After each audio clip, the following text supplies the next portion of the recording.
The process of respiration starts with a 6-carbon compound.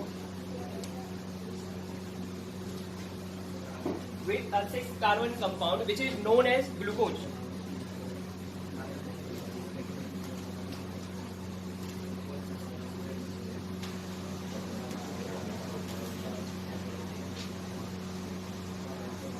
It acts as a substrate. It acts as a substrate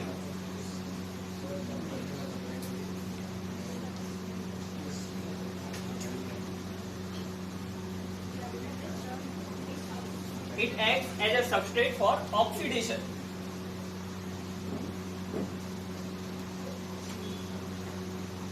oxidation का क्या मतलब होता है?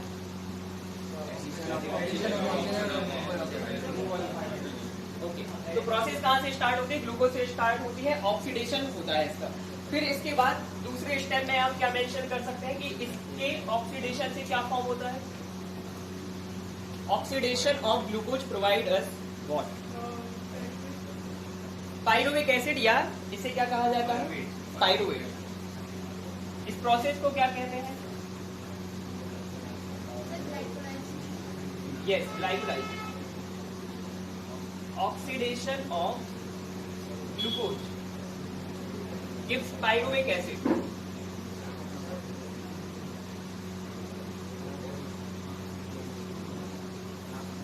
या इसी को क्या कहा जाता है? इसी को कहा जाता है पायरुवेट। और ये जो प्रोसेस है ये क्या कहलाती है? ग्लाइकोलाइसिस कहलाती है। ग्लाइकोलाइसिस का मतलब है break down of glucose. Lysis का मतलब होता है ब्रेक डाउन, और यहाँ ग्लाइको का मतलब क्या है? ग्लूकोज। ये प्रोसेस कहां पर होती है? इनसाइड दी सेल, या कह सकते हैं ज्यादा स्पेसिफिकली साइटोप्लाज्म।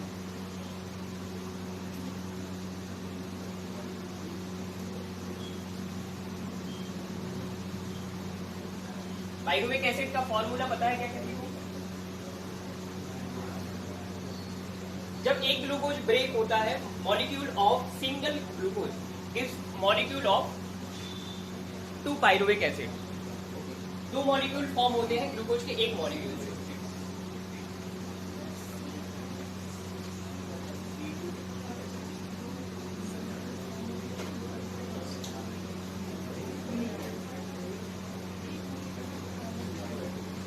ये फॉर्मूला है किसका?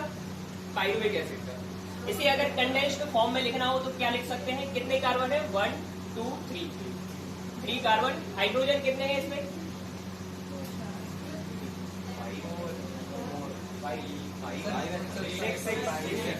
3 ये है, 4 5 एंड 6, C3H6। ऑक्सीजन कितने हैं? 4। ठीक है, और क्या लिख सकते हैं हम? 2 आगे लगा सकते हैं क्योंकि 2 मॉलिक्यूल फॉर्म होते हैं। ये किस तरह का एसिड है? यहां पर लगा हुआ है OH group. This OH group is called as hydroxy. So what we can say that pyruvic acid is hydroxy carboxylic acid.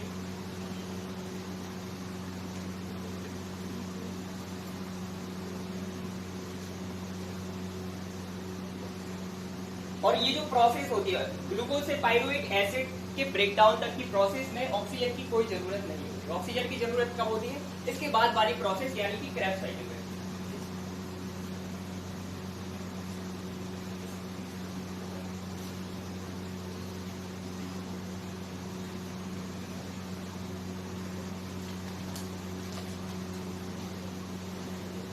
इसके बाद थर्ड स्टेप क्या होगा? किसी को पता है क्या?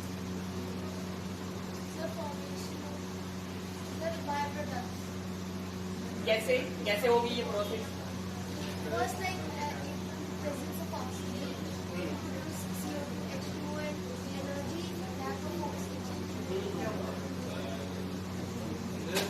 पायरुविक एसिड ऑक्सीजन के साथ कम्युनिकेट ब्रेकडाउन होगा तो अगर सफिशिएंट ऑक्सीजन होगी तो अपनी एनर्जी फॉर्म होगी मैक्सिमम हाइड्रोजन और CO2।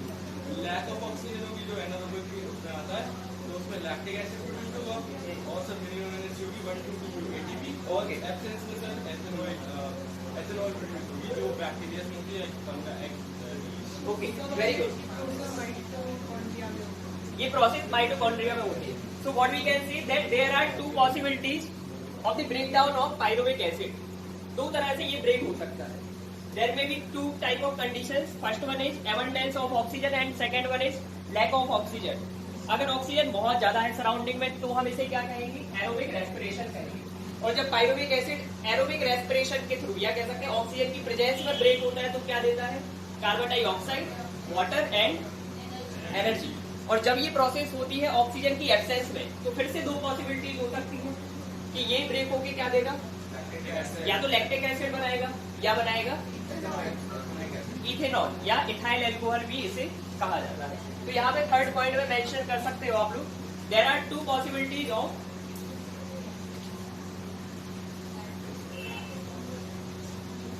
Pyruvic acid breakdown. There are two possibilities of pyruvic acid breakdown.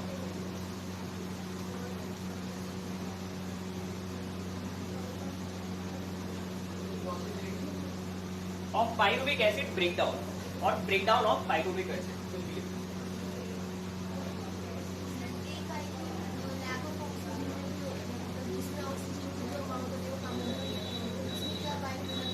वही डिपेंड करेगा ऑर्गेनिज्म कैसा है. मतलब लैक्टिक एसिड और इथेनॉल ही दो मेन प्रोडक्ट है जो कि फॉर्म हो सकते हैं ऑक्सीजन की एब्सेंस में.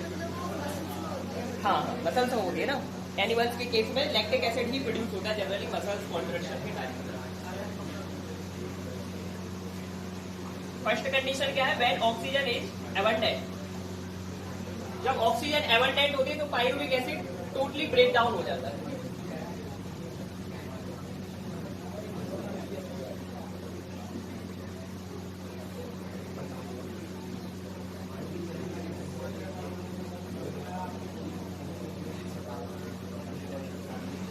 जब ऑक्सीजन बहुत ज्यादा है पायरुविक एसिड फुली डिकम्पोज हो जाएगा और इसे क्या कहा जा सकता है? Aerobic respiration.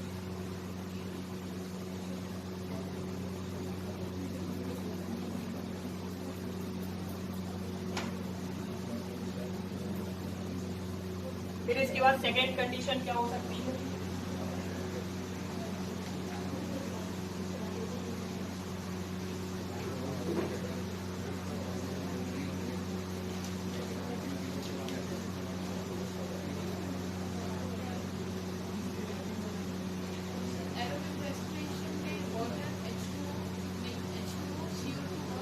एनर्जी.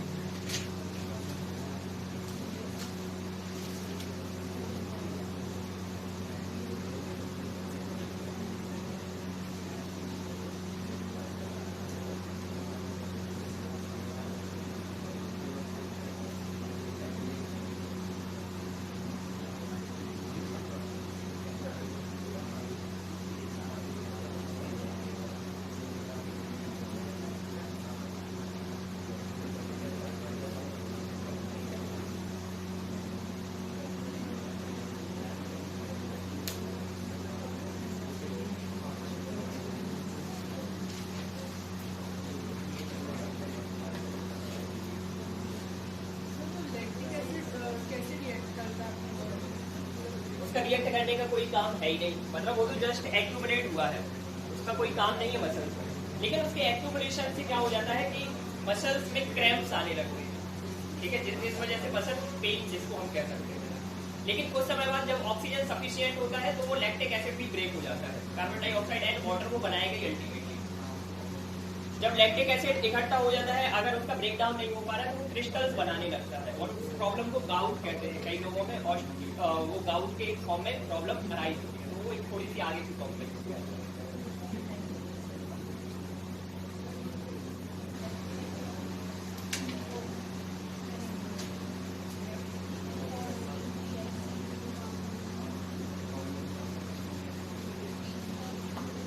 ये एनारोबिक कंडीशन जब होगी तो यहाँ पे दो पॉसिबिलिटीज हो सकती है.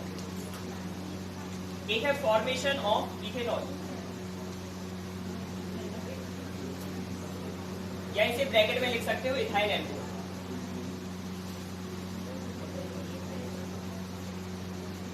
फॉर्मेशन ऑफ लैक्टिक एसिड इसको स्पेसिफाई करके लिख सकते हो. लैक्टिक एसिड जनरली एनिमल्स में होता है. इथेनॉल का प्रोडक्शन कहाँ पर? माइक्रो ऑर्गेनिजम्स में देखने मिलता है.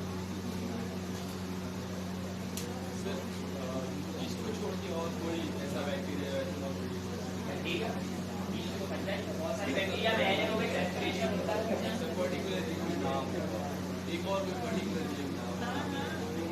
नाम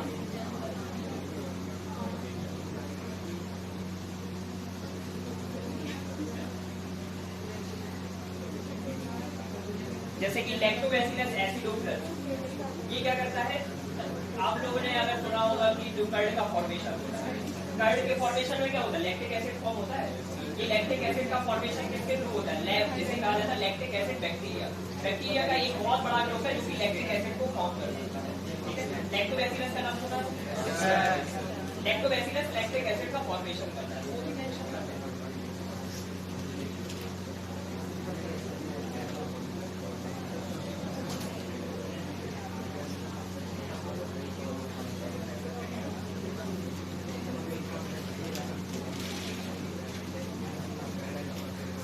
इथेनॉल का फॉर्मूला तो सभी को पता होगा। इथेनॉल, इथाइल एल्कोहल, किसी को पता है क्या? ठीक है,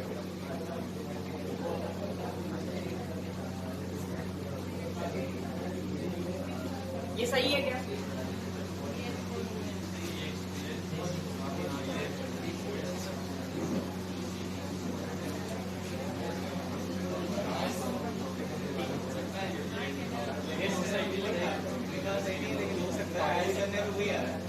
तुमने जो बताया वो कंडेंस्ड फॉर्म है। फॉर्मूला तो ये भी है, आपको नंबर बस से मतलब है ना। तो 2 कार्बन यहाँ भी है, 5 हाइड्रोजन है और ये C2H है। तो ये इस तरह से भी लिखा जा सकता है। C2H को कहते ही हो ना, तो एक हाइड्रोजन तो वहां है। तो ये फॉर्मूला लिख लो। इथेनॉल का फॉर्मूला होता है, कई बार आपको ऐसे लिखा मिल सकता है, इथेनॉल ना लिखा मिले तो उस कंडीशन में आपको बता देता है। और लैक्टिक एसिड का भी फॉर्मूला होता है, ये भी सही है।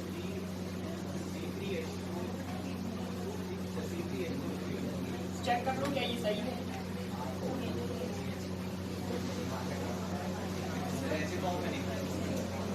इसमें बताओ, हमें ये बताओ इस फॉर्म में और इस फॉर्म में दिक्कत क्या है? तुम लोग सिर्फ कार्बन और कार्बन हाइड्रोजन ऑक्सीजन काउंट ही नहीं करते हो, बात तो वही है।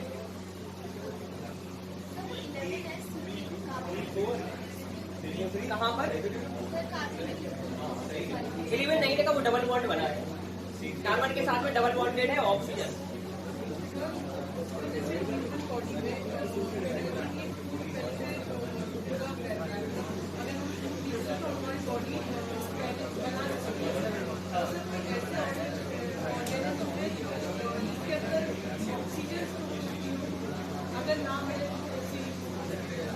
ऑक्सीजन स्टोर होती है। देखो ऑक्सीजन का ऐसा कोई काम नहीं है बॉडी में कि इसे स्टोर किया जाए। इसका एक फंक्शन क्या है? सबमें रेस्पिरेशन का ही फंक्शन है। तो रेस्पिरेशन के लिए अगर वो ऑक्सीजन ले रहा है तो वो तो यूटिलाइज हो रही है। ऐसा मतलब मेजर रिजर्वॉयर नहीं है, लेकिन अगर आप सेल के अंदर देखोगे ना तो ऑक्सीजन आपको ट्रेस अमाउंट में हर एक सेल में मिलेगी। पूरा मतलब एक तरह से उसका रिजर्वॉयर नहीं बना दिया बॉडी की। ऑक्सीजन हमारे पास बहुत ज्यादा क्या बहुत कम अमाउंट में, क्योंकि वो सेल के अंदर जा रही है, यूटिलाइज हो रही हो सकता है कुछ पार्ट उसका बचा है। रेस्पिरेशन की डेफिनेशन, जो भी न्यूट्रिएंट्स होते हैं उनको ब्रेक करके एनर्जी गेन करने की जो प्रोसेस होती है, क्या वो तो उसका नैरो फंक्शन हो गया ना। एसिमिलेशन में बहुत सारी चीजें आती है, ग्रोथ एंड डेवलपमेंट में तो आता है। रेस्पिरेशन में तो सिर्फ एनर्जी ऑब्टेन करने की प्रोसेस आती है, बिल्कुल स्पेसिफाइड है रेस्पिरेशन। एसिमिलेशन के अंदर ही आता है, लेकिन बिल्कुल पिन पॉइंट वर्ड है उसका, एनर्जी प्रोडक्शन। एसिमिलेशन में बहुत सारी चीजें आती हैं, समझिए बात।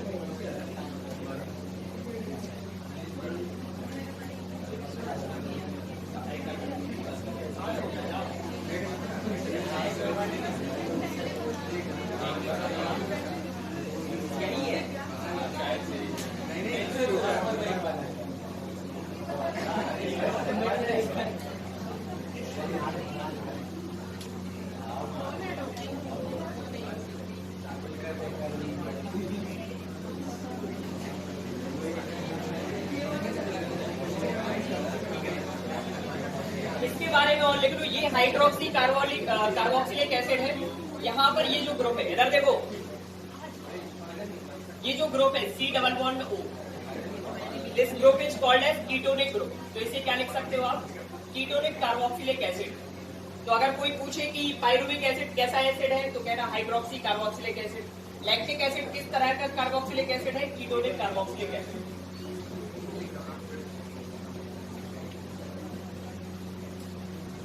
OH का मतलब होता है हाइड्रोक्सी। ये C11O ये इस तरह की स्ट्रक्चर जहां भी नहीं, इसे कहा जाता है कीटोन। नहीं मिल रही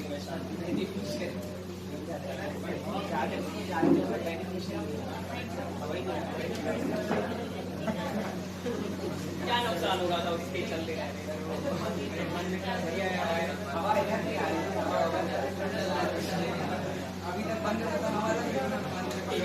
चलो ये हो गया।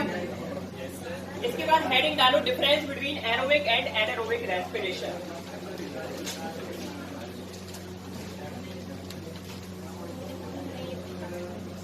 Differences between aerobic and anaerobic respiration.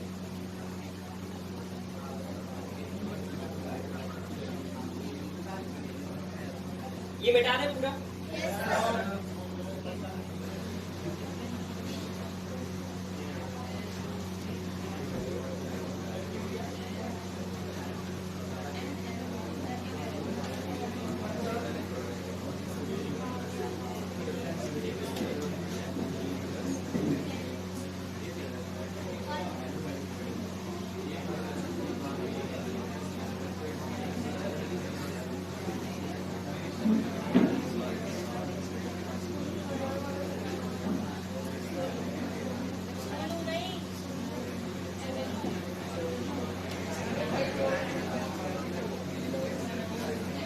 ठीक है, सबसे पहला डिफरेंस बताओ क्या डिफरेंस होगा? एरोबिक रेस्पिरेशन वाले में मेंशन करो it takes place in the presence of oxygen. Aerobic respiration वाले में it takes place in the presence of oxygen.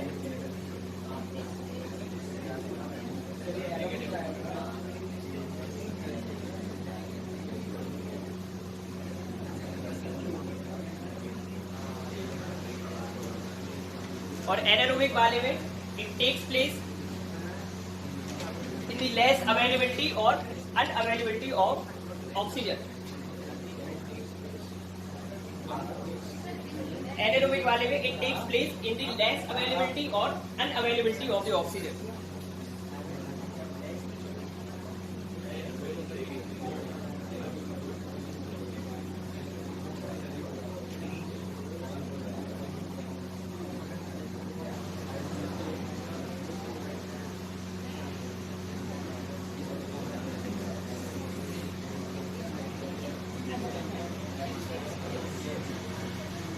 फिर इसके बाद सेकंड डिफरेंस क्या हो सकता है इसके बीच में?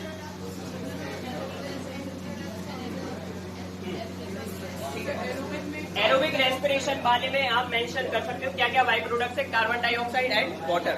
ठीक है, carbon dioxide and water are the main products in the process of aerobic respiration.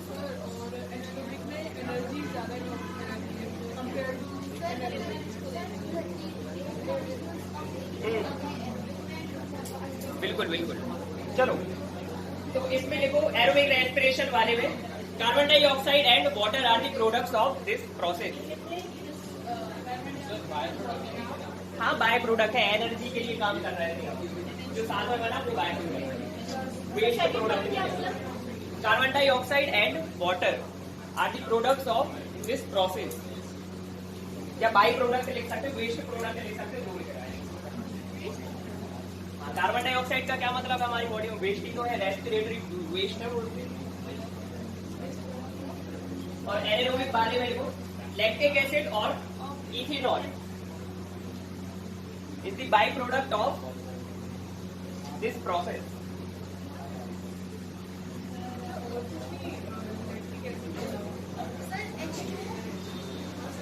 बिल्कुल होगा, वो तो फॉर्म होता ही है, लेकिन मेन प्रोडक्ट की बात कर रहे हैं जो हमारे कंसिडरेशन में आता है कि ये फॉर्म होता है। वाटर का फॉर्म होता ही है। लैक्टिक एसिड और ethanol are the products of this process.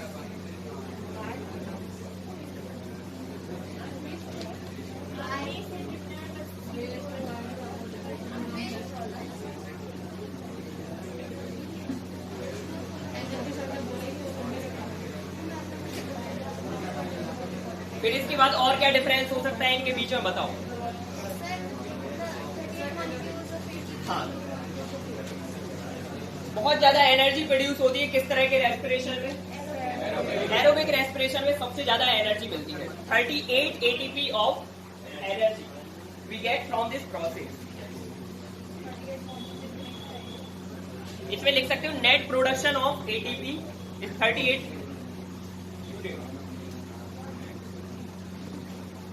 और net ATP 38 ATP net production, जो भी लिखना चाहो 38 ATP मेंशन करना है। 38 unit.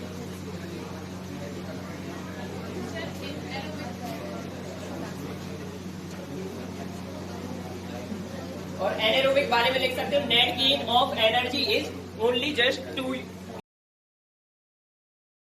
Gain of energy is just 2 ATP।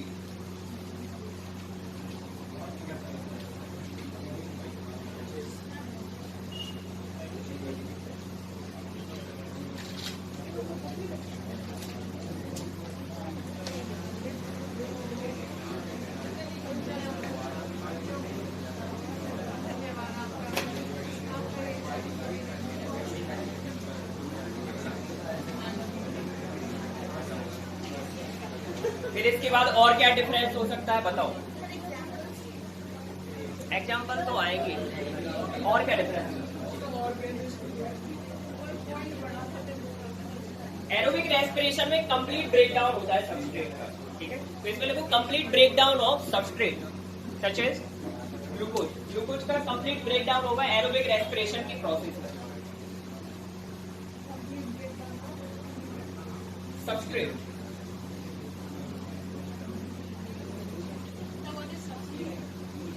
जिस भी चीज के ऊपर एंजाइम रिएक्ट करता है उसे सबस्ट्रेट कहा जाता है।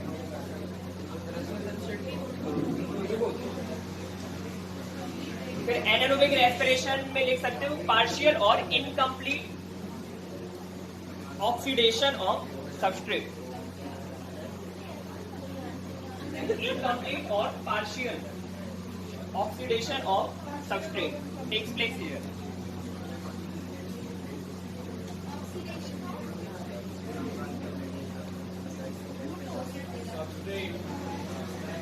Incomplete or partial oxidation of substrate.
Fermentation की प्रोसेस जबकि इथाइल अल्कोहल का फॉर्मेशन होता है, इस प्रोसेस को कहा जाता है। जनरली ये कहाँ पर होगा? ईस्ट में होता है और बैक्टीरिया में, इन ईस्ट एंड बैक्टीरिया।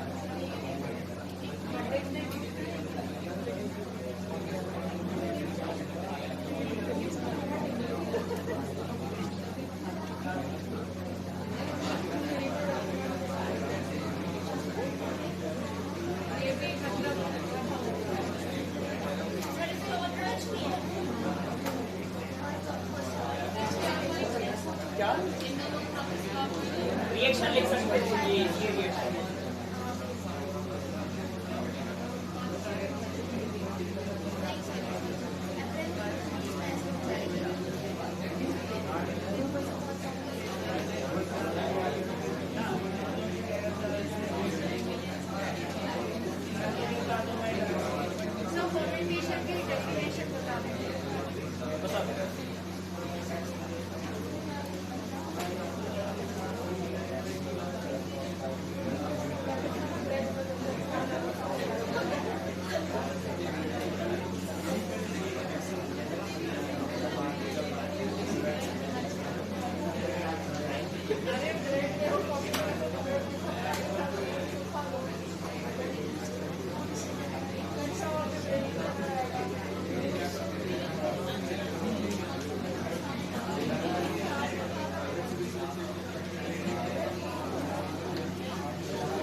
लेकिन उसमें दिक्कत ये होती है कि फिर बॉन्ड वगैरह सही बनाना है, सिंगल का डबल कर दो, डबल का सिंगल कर दो, कहानी खराब हो जाएगी। इसमें ऐसा रहता है कि छुपी रहती है ये बात कि आपका बॉन्ड फॉर्मेशन नहीं बनता है, वो वैसे लिख दो अगर नहीं बनता है, अगर बनता है तो वैसे लिख दो। तो अभी याद करके लिख सकते हो ऐसे इस चीज का। ये हमने रिएक्शन बताई है एरोबिक एंड एनारोबिक रेस्पिरेशन की, जो बात हमने कही है वो काम कैसे कर रही है क्या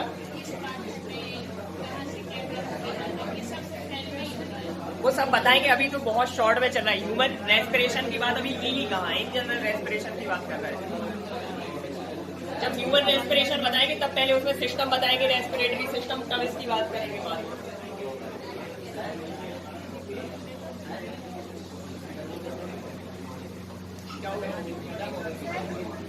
पता है यार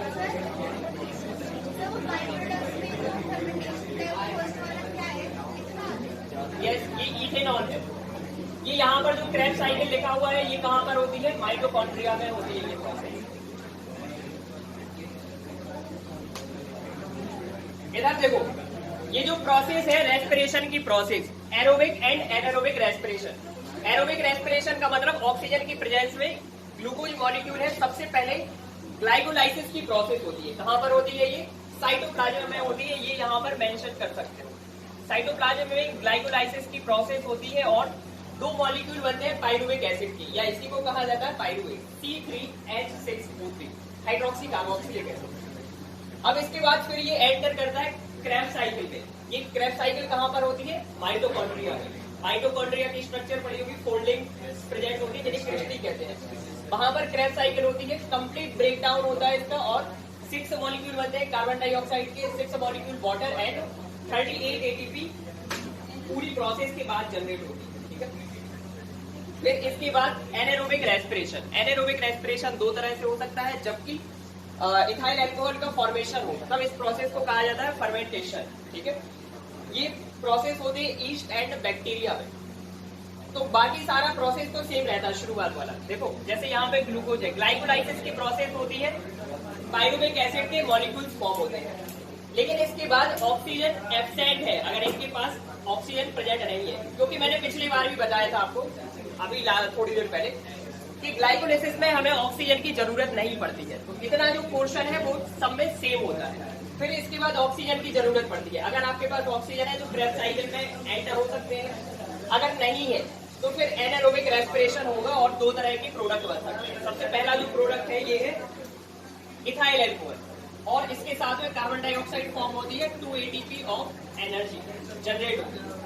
फिर इसके बाद जो मसल्स है एनिमल्स एंड ह्यूमंस की मसल्स है, उनमें लैक्टिक एसिड का फॉर्मेशन होता है जबकि ऑक्सीजन अवेलेबल नहीं होती है। तो शुरुआत की प्रोसेस ग्लाइकोलाइसिस की सभी में सेम है, पाइरुविक एसिड के 2 मॉलिक्यूल बनते हैं। फिर इसके बाद ऑक्सीजन की इनसफिशियंस है या अनअवेलेबिलिटी है, तो यहाँ पर लैक्टिक एसिड का फॉर्मेशन होता है और 2 ATP फॉर्म होते हैं।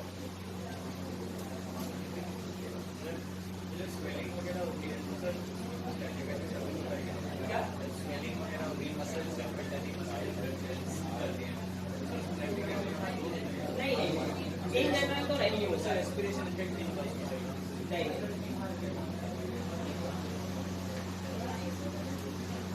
इन जनरल ये चीजें नहीं होती ना, वो बहुत एक्सेप्शनल वो बहुत ज्यादा वर्क कर चुका है। उसकी रीजन भी अलग अलग हो सकते हैं, किस वजह के किस इन्फेक्शन की वजह से आपने ज्यादा हैवी वर्क किया हुआ।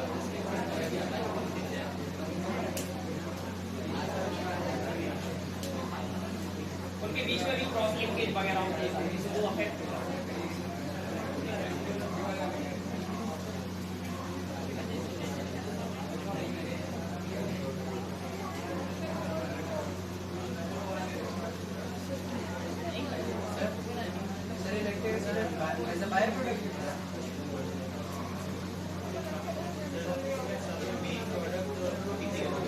एनर्जी के लिए जो हो रही है, जिस काम के लिए प्रोसेस हो वो मेन प्रोडक्ट है। बाकी जो फॉर्म हो जाए, जिसकी जरूरत नहीं थी लेकिन फिर भी फॉर्म हो गया, वो कहलाते हैं बाय प्रोडक्ट।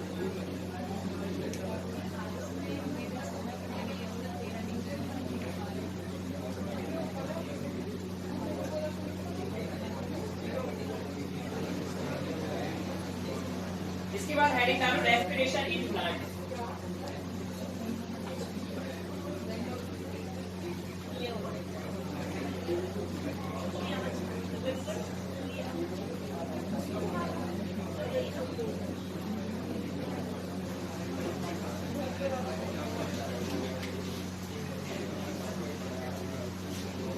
प्लांट्स में लंग्स वगैरह होते हैं क्या? रेस्पिरेशन कैसे होता है? पूरे प्लांट में इंस्ट्रूमेंट होते हैं, तो फिर स्टेम और रूट्स में क्या होता है? ट्रांसपिरेशन तो वो प्रोसेस है जिसके थ्रू वाटर बाहर चला जाता है।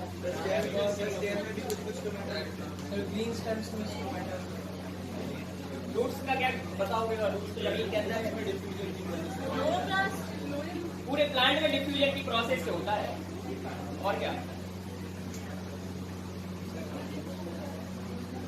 पूरा एलेबोरेटेड स्ट्रक्चर होता है ट्री के पास, ब्रांच्ड पैटर्न होता है, इसकी वजह से उसके पास सरफेस एरिया बहुत ज्यादा है, उसे किसी दूसरे मैकेनिज्म की जरूरत ही नहीं है। जमीन के अंदर रूट सिस्टम बहुत फैला हुआ है, वहां भी सरफेस एरिया बहुत ज्यादा कवर करता है।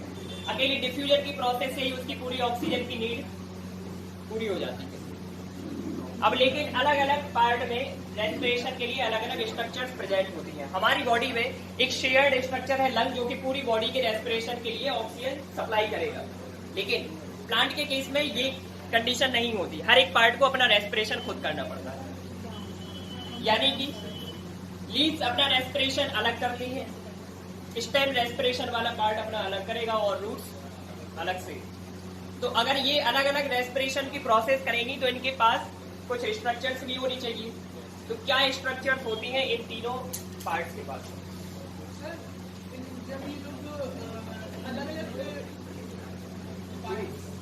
अलग अलग टाइप के रेस्पिरेशन करते हैं, अलग अलग ड्यूरेशन भी होता है, कोई कितनी देर में करता है, कोई टाइम पे। वो तो बहुत सारी चीजों पे डिपेंड करेगा कि उस पर्टिकुलर, जैसे हो सकता है कि जमीन के नीचे ऑक्सीजन की अवेलेबिलिटी बहुत कम हो, उस टाइम एनवायरमेंट में ऑक्सीजन बहुत ज्यादा हो। बिल्कुल डिपेंड करेगा, बिल्कुल अलग अलग हो सकती है सबकी प्रोसेस नहीं। डिफ्यूजन की प्रोसेस के थ्रू आप इतना ट्रांसपोर्ट कर ही नहीं सकते, तभी तो अलग अलग कर रहे हैं। क्या डिफ्यूजन क्या होता है? एक कोई पर्टिकुलर प्लेस जहां पर कोई भी चीज बहुत ज्यादा कॉन्सेंट्रेशन में है, बहुत ज्यादा अमाउंट में है, तो वहां से वो लेस कॉन्सेंट्रेशन की तरफ मूव कर जाता है। इस मूवमेंट को क्या कहते हैं? जैसे कि प्लांट के बाहर की तरफ देखो ऑक्सीजन बहुत है, प्लांट के अंदर की तरफ oxygen at the particular time अगर बहुत कम है तो ऑक्सीजन कहां से कहां जाएगा? आउटसाइड टू इनसाइड, इसे डिफ्यूजन कहा जाएगा। डिफ्यूजन क्या होता है?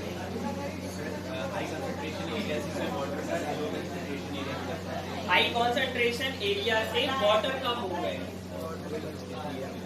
ये सही कह रहा है क्या?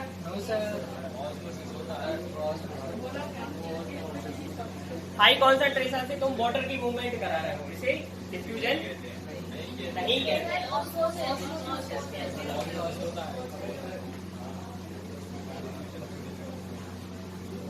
तुम बताओ प्लांट में डिफ्यूजन की प्रोसेस क्यों होती है? डिफ्यूजन की प्रोसेस के थ्रू रेस्पिरेशन क्यों होता है प्लांट में?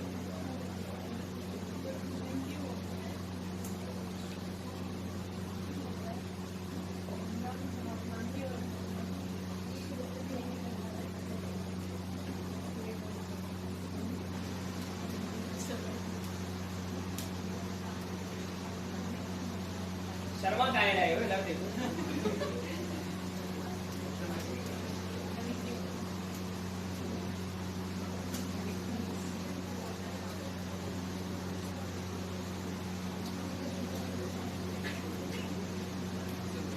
जाओ बाहर घूमो 10 मिनट। कोई पूछे तो बता देना, सर ने भगाया था क्लास में। चलो जाओ। 10 मिनट बाद कोई दूसरी क्लास है तुम लोग की, आना बैग उठा के चले जाना, चले जाओ।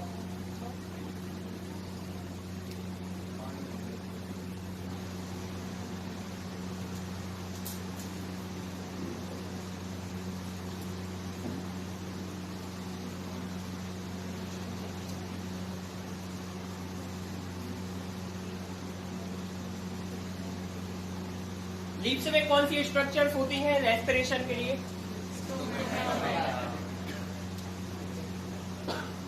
स्टेम में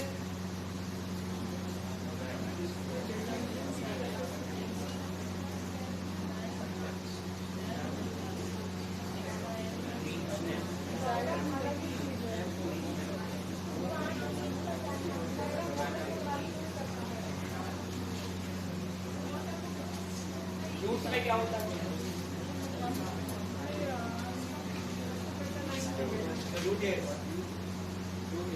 स्टेम में क्या होता है? लेंटिकल्स होते हैं।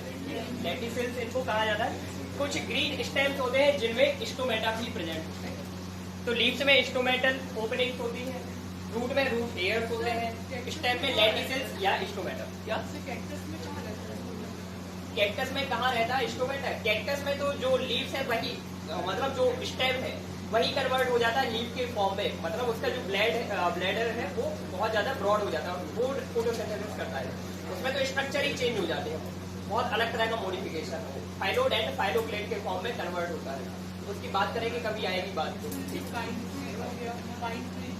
पाइन ट्री तो उनकी बॉडी में बताया ना कि मतलब लीव्स में तो होते ही है स्टोमेटा, जहाँ हार्ड या वुडी स्टेम होता है वहां पे लेंटिकल्स प्रेजेंट होते हैं। बहुत छोटी छोटी सी माइक्रोस्कोपिक ओपनिंग्स होती है।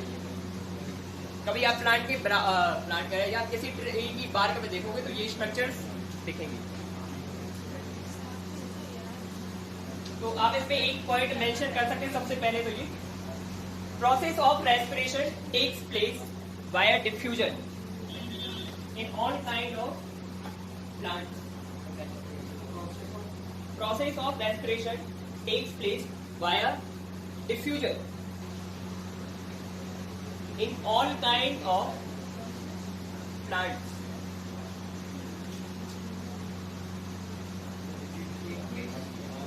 Process of respiration takes place via diffusion in all kind of plants or all type of plants because of its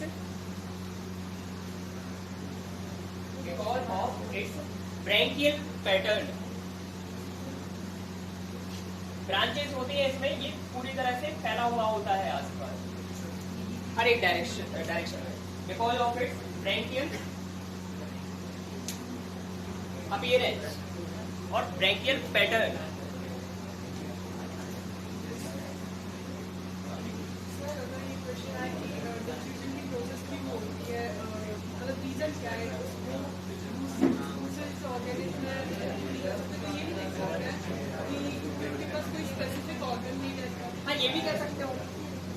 लेकिन अगर ऑर्गन होता भी तो इससे ज्यादा सही तरह से काम नहीं कर पाता वो।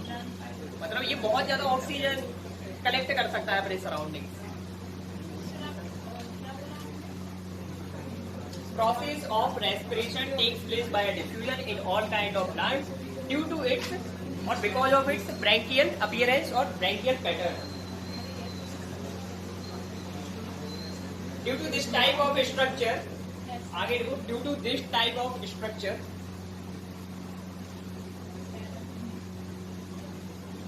total surface area get increased.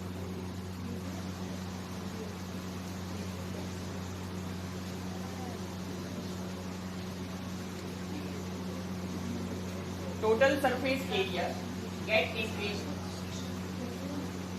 and it can attain ATTAIN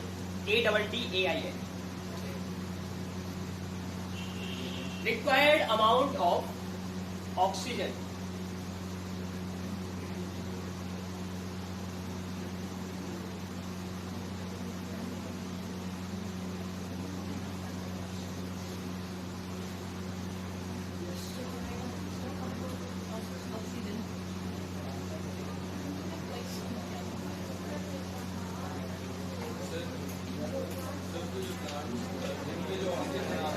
वही उसी क्वेश्चन पे हम आने वाले थे। एक क्वेश्चन है कि फोटोसिंथेसिस की प्रोसेस के दौरान during photosynthetic reaction oxygen get liberated in the surroundings, तो what is the fate of this oxygen during day time?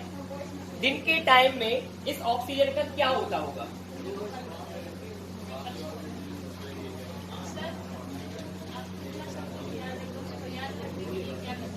हमें याद नहीं है, हमारी चीजें लिंक है, लिंक कर लोगे जिस दिन याद करने की जरूरत नहीं पड़ेगी। अंडरस्टैंडिंग का काम है ये सारा। अब अगर हम 11th 12th पढ़ा रहे हैं तो हम इतनी मोटी बुक याद नहीं कर सकते, ना हम रोज आगे याद करके यहाँ पढ़ा सकते हैं। ये हमारी जिंदगी के लिए बहुत हेक्टिक हो जाएगा। तो सबसे अच्छी चीज है कि अंडरस्टैंडिंग डेवलप की है, वो मैंने पढ़ा है।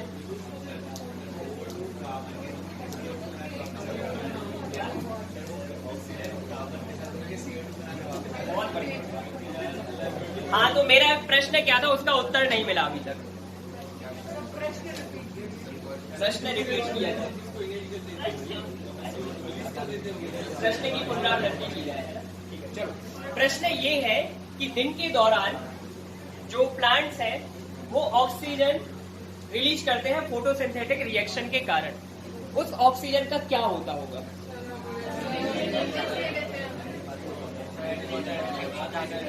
उसका बहुत ज्यादा जो अमाउंट है वो खुद ही यूटिलाइज कर लेते हैं रेस्पिरेशन के लिए।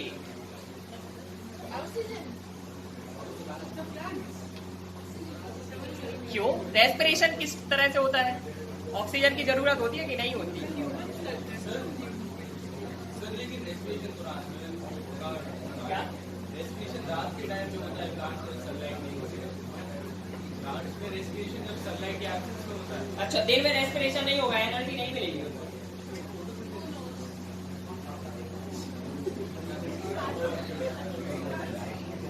भाई साहब, रेस्पिरेशन नहीं होगा, कैसे चलेगी उसकी दिनचर्या? उसको एनर्जी की जरूरत है।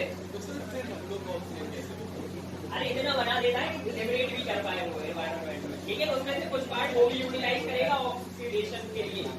उसका ऑक्सीडेशन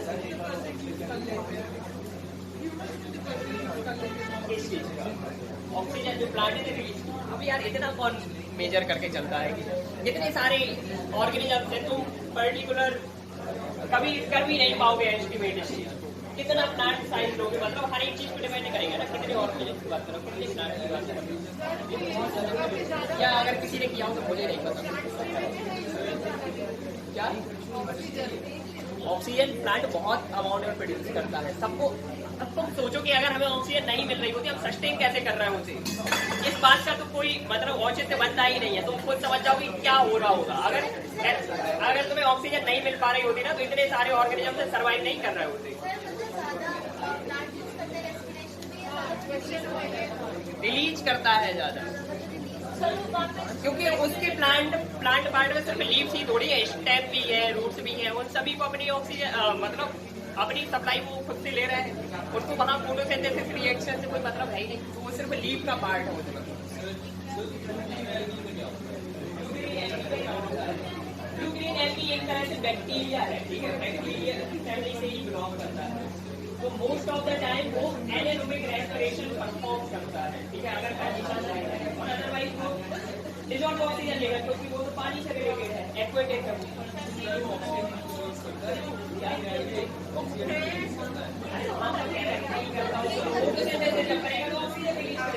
जब उसके पास कुछ नहीं होगी तो एनारोबिक रेस्पिरेशन करेगा।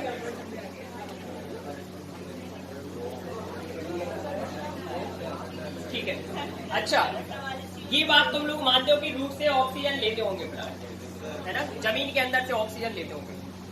अगर मान लो प्लांट को वाटर लॉक कर दिया जाए, पानी भर दिया जाए, तो क्या कुछ चेंज आएगा? क्या होगा? तो वो एक्सेस अमाउंट ऑफ वाटर के कारण मरेगा प्लांट, या ज्यादा, या कह सकते हैं ऑक्सीजन की कमी होने के कारण? कैसे हो गई ऑक्सीजन की कमी?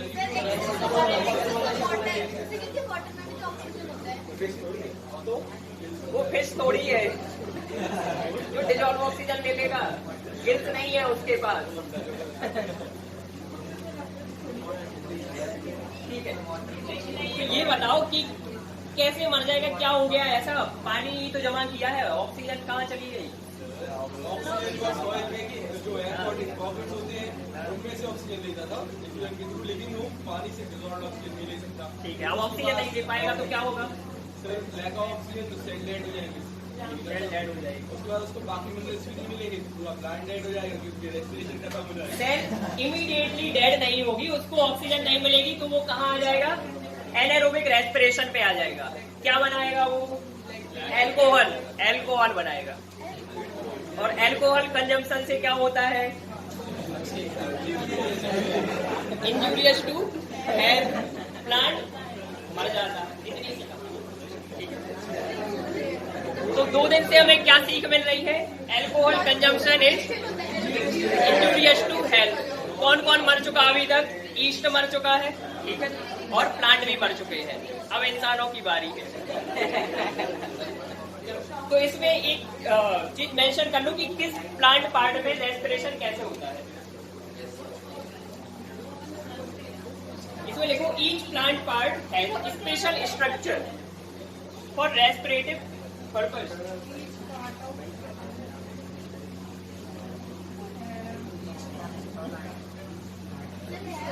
Each part of plant has special structure for respiration.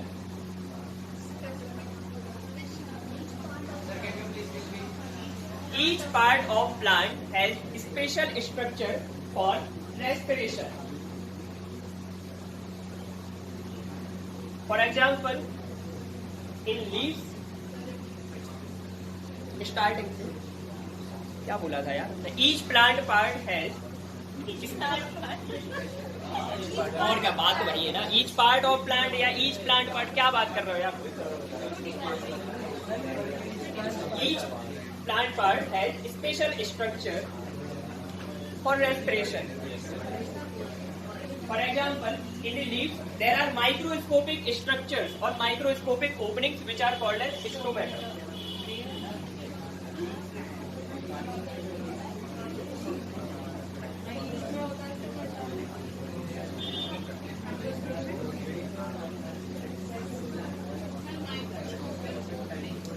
Opening which are called as stomata. Sir, how did money plant survive in water? Money plant survive in water. वो वहां पे डिसॉल्व ऑक्सीजन मिलेगी था. Money plant भाई साहब वो अश्वत्थामा है. अश्वत्थामा का नाम सुना है तुम लोग? कौन था अश्वत्थामा? महाभारत में था, जो अमर था, मणि थी उसके पास, ठीक है, कोई नहीं मार सकता. तो ऐसा ही मनी प्लांट है. मनी प्लांट को आप छोटा सा भी सैंपल लोगे, वाटर में डाल दोगे, जमीन पे डाल दोगे, कहीं भी डाल दोगे, वो ग्रो कर जाएगा. ठीक है क्या? अरे ऐसे कैसे नहीं होता, मतलब वाटर तो चाहिए उसको कम से कम. ऐसा भी नहीं कि ड्राई सॉइल में पटाखा हो या सैंड में पटक के जाओ. हमको बस उसके ईज के बारे में बता रहे हैं कि वो कितने इजीली ग्रो कर सकता है कहीं भी. ठीक है, तो आप उसको जितनी भी कंडीशन दोगे वो उतने में ही सर्वाइव कर जाएगा. उसको तो पानी में रख देते हो, पानी को तो उसको ज्यादा न्यूट्रिएंट नहीं देते, तो भी ग्रो कर जाएगा.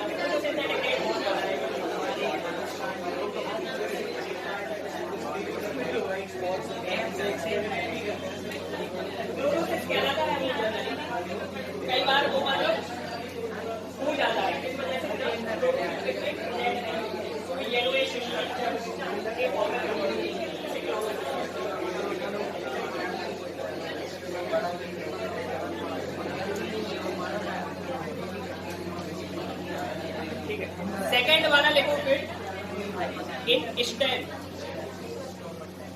If the stem is green और इफ स्टेम इज स्मूथ, अगर स्मूथ है या ग्रीन है तो उसमें स्टोमेटा प्रेजेंट होंगे। In the case of green stem there are stomata also present on the surface of stem. In the case of green stem stomata are also present. क्या? हाँ, if stem is green, stomata are present for the respiration.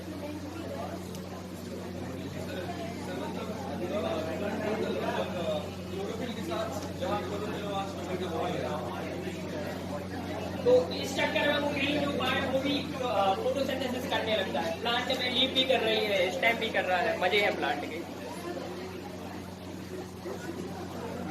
In case of green stem, stomata are present, and if stem is hard or woody, these openings are called as lenticels.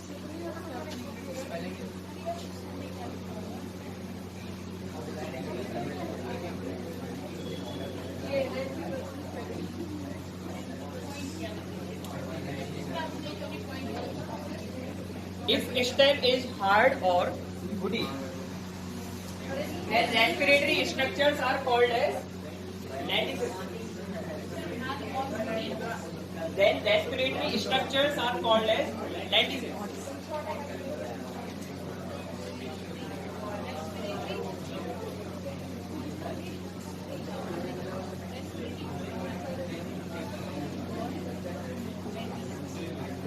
फिर इसके बाद third point, in case of root, in case of root, there are numerous hair-like structures present on the root network, which are called as root hairs. There are numerous hair-like structures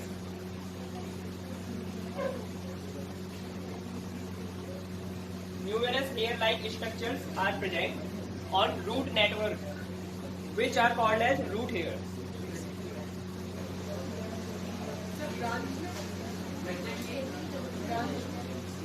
अब branch तो वही हो गया ना, branch में दो चीजें रहेगी, एक तो वुडी पार्ट हो सकता है तो वहां पे लेंटिसल होंगे फिर से, और उस पर लीफ रहेगी तो लीफ में तो स्टोमेटा रहेगा।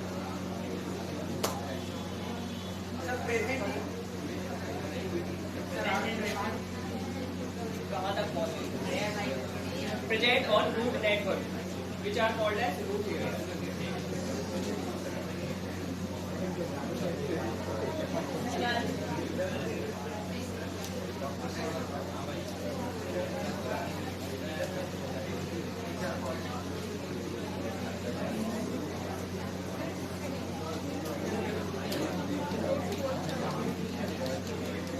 बताओ क्या समस्या है?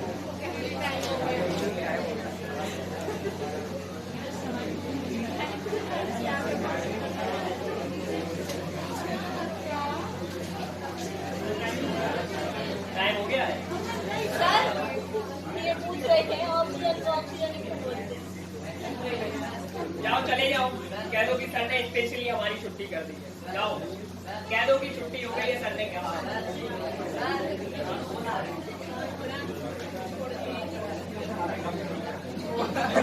यार गरुड़ पुराण में ऐसे लोगों के लिए अलग से सजा लिखी हुई है। दिख रहा है कंपनी का मूड है, ऐसे बता रहा हूँ जैसे किसी स्पेशल का आया होगा। 38 ATP ये मॉलिक्यूल है जिनसे तुम्हें एनर्जी मिलेगी, यानी कि समझ सकते हैं कि एनर्जी की क्वांटिटी की बात चल रही है।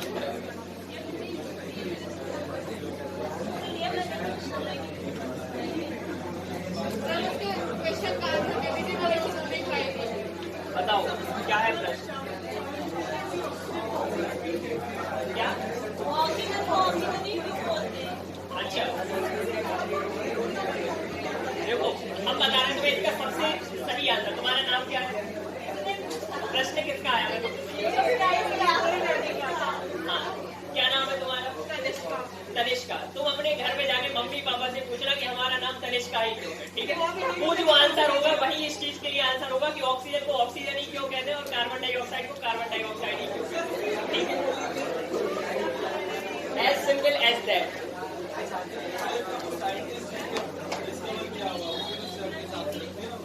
कुछ चीजों के पीछे लॉजिक होते हैं, लेकिन कुछ चीजों के पीछे लॉजिक नहीं होते।